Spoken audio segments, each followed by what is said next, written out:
fucking selfish in your vulnerability. Be selfish. Like, put the reframe on like, oh, I'm being vulnerable. Like, I'm a fucking selfish bitch and I want it all. I want it all. And that also means vulnerability. So give it to me. You know? Universe, give it to me.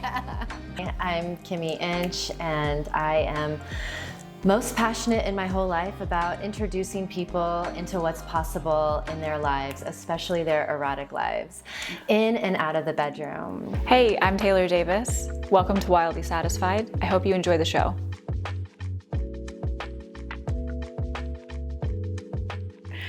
Okay, so I really want to dive into vulnerability. We've already talked a little bit about... That dirty word, how dare you? I know.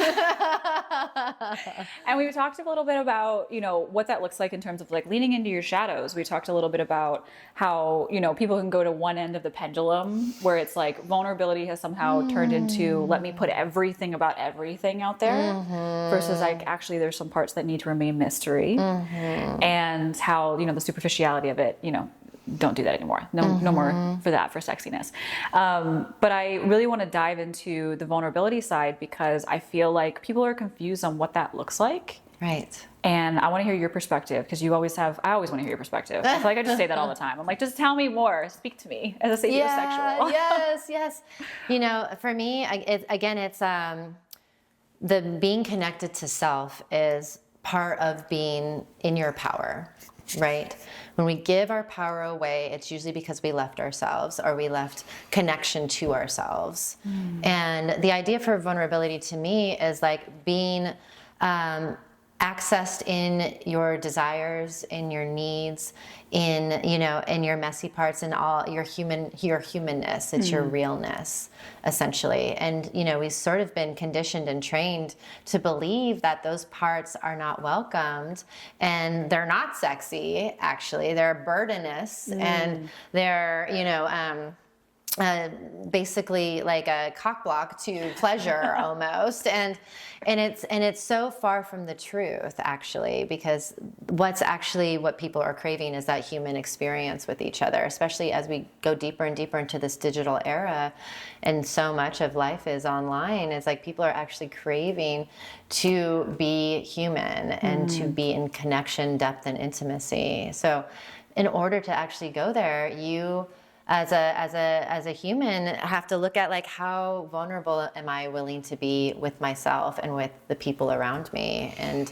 that's like just really connecting to my truth and being brave enough and courageous enough to really be in that place. Yeah, it's like the depth at which you can see yourself is the depth at which you can see others. Oh yes, so good, so true. I love that. Yeah, I feel like for me, because I can a really good example of this is I can go really deep with people. Especially behind the scenes, I can go deep. I can talk about, and I love depth. I was like, let's dive in, let's reveal whatever it is. Yeah, no talk about the weather. No, bullshit oh my for God, you. no, absolutely not. That is torture. One day if I go to hell, I will be unhooking those lights, like all the little lights that get like all wrapped up, and I will be talking about the weather. Like that's what it is. That's what my hell is. Oh yeah. But for me, I love the depth. I love going deep. Yeah. And there was an aspect, though, where I was really hiding. I was not being seen. And I want to talk a little bit about that because I feel like a lot of women have been told, like, be quiet and don't talk about the things. And then there's like this confusion, at least it has been that for me, where it's like, okay, how do I talk about these things? How do I bring this up with myself? If I do want to go deeper with myself to be able to go deeper with others, what does that look like? Yeah. Good question. The journey is different for every human, but it's actually being in a commitment to the self and saying that I want to be able to go to the depths of what's possible. And if I'm looking at my life and I'm not creating the relationships and the wealth and the success and the things that I desire so deeply, then what's in the way of that? And usually it's ourselves, right? It's usually ourselves. Where do we not feel like we can embrace ourselves, and where do we feel like we're not actually moving in a full, whole sort of way? So this idea of like being able to tap into your vulnerability does take consciousness business and does actually need to override the mind almost and override our ego into saying like, I want more. And the more starts with me. Am I able to hold more parts of myself? Am I able to feel comfortable in the moreness of me and not just little fragments and pieces of ourselves. Like, it's so funny. I work with so many successful, very, very successful couples and people, and their bank accounts really reflect that, and that feels really good, but they're miserable in their relationships. And I'm like, what is your idea of success then? Because to me, success would also include having really fulfilling sex and relationships as well, not just the accolades and the number of zeros in my bank account. Or the number of followers. Big number of followers on my Instagram. Your email subscriber list or whatever it is. Exactly. So where am I still staying surface? Where am I not looking at the different parts of myself that need attention?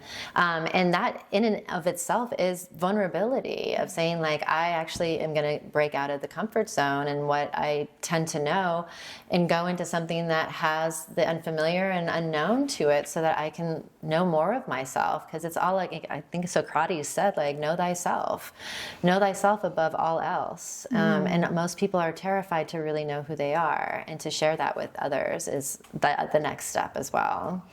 I love this. I feel like, is there a place to start with that? Because I mean, there's so many places to start with that. I know this answer, but for me, like, you always talk about, the parts that are shameful. Is that the place to start? Is that what it is? That's right. If someone was going to be like, no, okay, well, I'm afraid of being seen, or I'm afraid of being intimate, or whatever it is, and I want to go deeper in this area, but I can't get over this hump. Right. And I don't mean that in a sexy way. I mean this really stupid hump.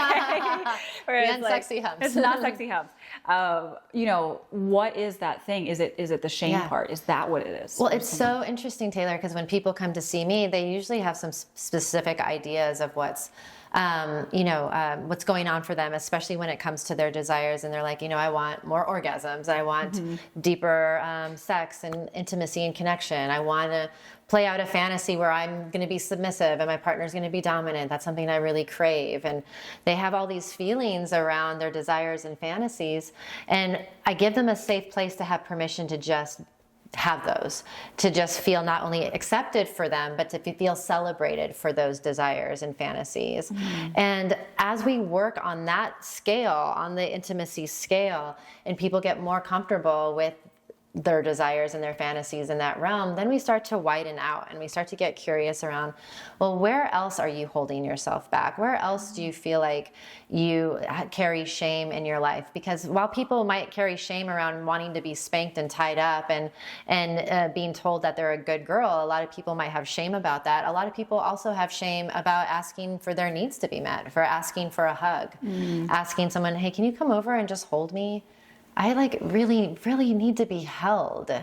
And I don't want it to be sexual. I don't want it to go anywhere else. I just need some human connection and contact. Like, people are terrified. It's very much not normalized. No. Like, at all. To have someone be like, yeah, can you just hold my hand? Yeah. And then when you think about it, or like, can you give me a hug?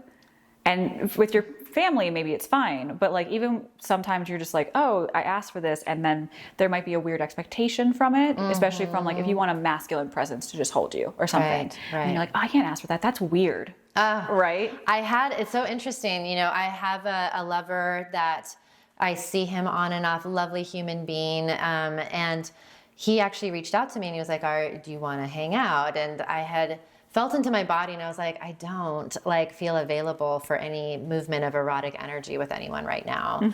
And I really would like company. I would like to see this person. So I was just straight up with him and I said, I have something vulnerable to share, and if you're not a fuck yes to this, it is okay. Yeah. But I would really love to see you. However, I'm not available for any genitally focused interactions. I'm not available for any erotic energy. I'm not even available for kissing. I'm wondering if it would be available to just do a platonic cuddle where we're fully clothed and we just chat and support each other and share with what's going on in our lives. Yeah. And if any part of that does not feel good to you, let me know, because I don't want any stickiness or expectation or sneaky like energies to be tainting, leaky energies to be tainting what I feel like would be nourishing. And if this doesn't feel nourishing to you, no problem. And he was like, actually, that sounds really nice to like actually just be with someone where there's no expectation and all we're going to do is just hold each other and chat and just share. He was a fuck yes. That's amazing. And he was kind of like, I actually needed that. And he sort of defaulted to sex to kind of meet the needs for connection and comfort and to be held and touched. But it felt like that was the only way he could really get it. So when he was given permission to say, like, would you like to have some touch and comfort and nourishment and nurturing energy, but let's leave sex out of it, he was like, that's actually sounds really, really wonderful. And my body needs that right now. So even as a man, he was like, thank you. Like, I needed that. And I'm like, me too.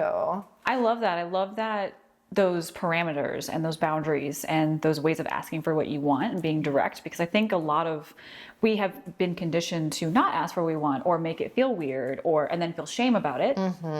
And then I feel like there is a vulnerability in saying, someone asks for your number and you're like, I'm happy to give you my number. I just want you to know that I'm not available for dating right now. Right. Or if it does, it would be something that would have to gradually come into place, but I'm not interested in that energy right now. Like to be able to have that directness, I talk all the time with people where I'm like, I love people who are direct. Do not play the wishy-washy energy. It's so freeing. Oh my God, it's so nice. But how do we get there? A little bit of vulnerability, right? Yes. Like that's kind of, and what a gift it is when somebody's willing to actually be like, oh, like I might get rejected, judged, shamed. Like this could go sideways. Yeah. But I'm actually going to stand in my truth. And what ends up actually happening, it's more connective. It actually gives the other person to be in their truth and in their vulnerability for what would feel good for them, what feels like would meet their needs. And it's a beautiful example of like what happens when we're really in our hearts, and how fucking sexy is that?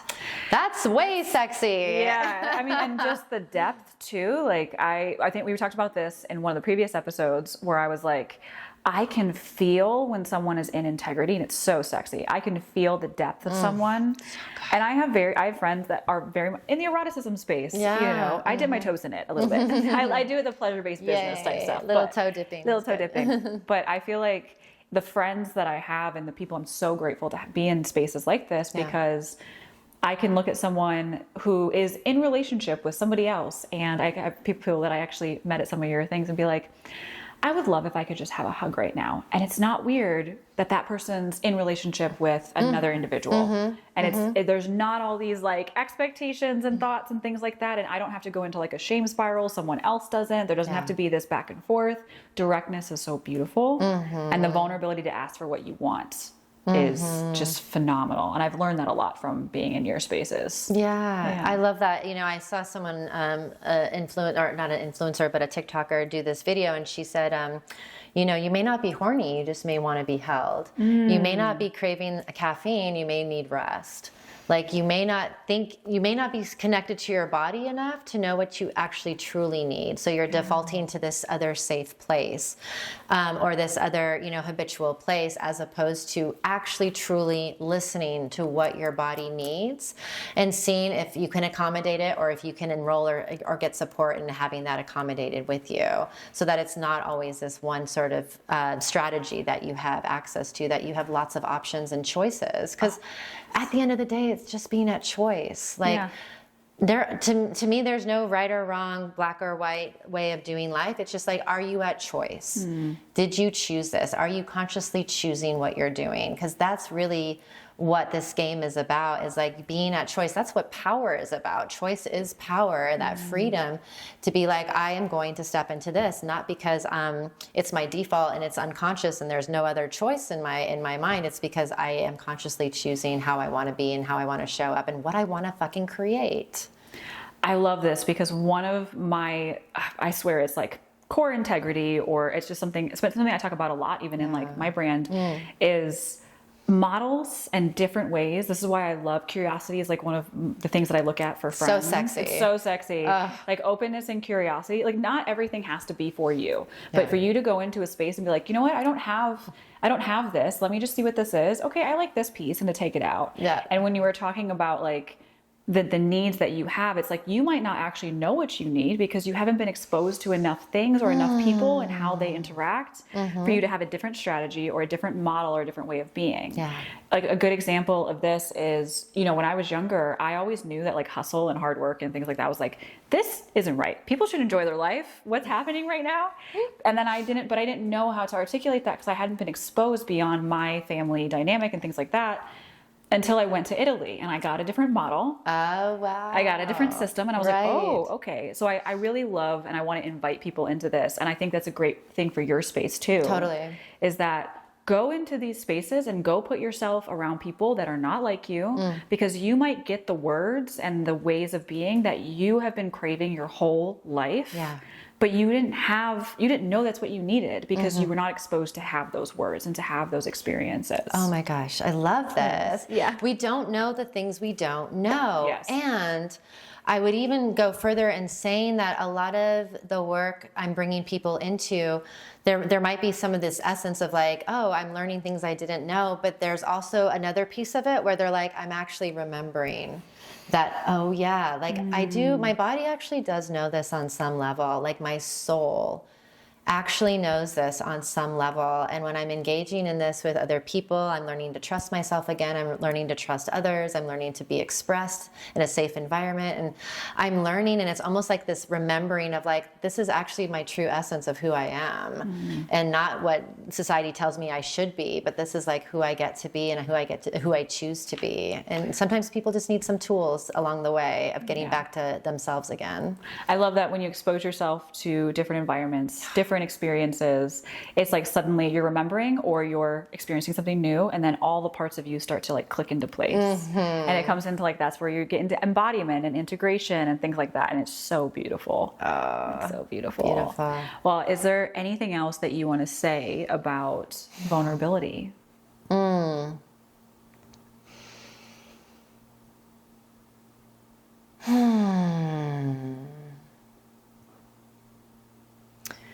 Yeah, it's interesting because as I've been feeling into, especially what we're asking for in the bedroom, for example, and what we desire to experience in the bedroom, oftentimes I would be in relational dynamics, mostly with men, where I felt like I really needed to hold myself back because I don't know if he's going to disappear on me the next day. I don't know if he's actually like a legitimately good person. Like, I don't know if he's a creeper, like he's a liar. Like there was these ways that I really want to defend myself, like always kind of be in self-protection mode in a sense.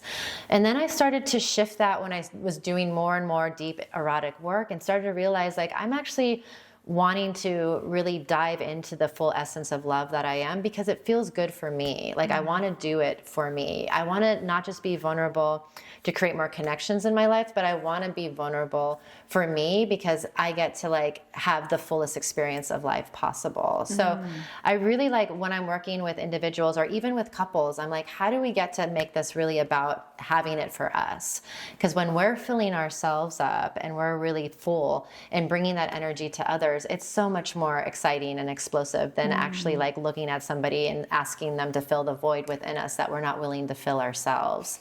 So there's this sense of like, be in the fullness of your vulnerability and in the depths of your love and have that full expression, but do it for you. Because yes, while it may inspire others around you to do the same, and that's so wonderful for the betterment of the world, it is actually about you. So be fucking selfish in your vulnerability. Be selfish. Like put the reframe on like, oh, I'm being vulnerable. Like I'm a fucking selfish bitch and I want it all. I want it all. And that also means vulnerability. So give it to me. You know? Universe, give it to me. I love that. I love the selfish bitch energy because I feel like the more selfish you are in the most integrity-based way, let me like put that out there. Totally. Because you're in your heart. Yes. That's why. Yes. You can be the selfish bitch you desire and stay in your heart and you're good. I'm telling you. It is. So the heart-centered selfish bitch is what we're going to call it. Yes. And that energy is really what allows you to serve and give to other people. It allows you to be the least selfish person in the world and experience so much joy and pleasure in your life. Yes. I love that. I love it. Okay. We're going to be talking a little bit more about how all these things click into place in the next episode. I'm so excited. Can't wait. So good. Yes. Thank you so much for listening to this Wildly Satisfied production. I hope you enjoyed the show, and we would love it if you would share it with someone that you love, leave a review, or come tag us on social media at Wildly Satisfied.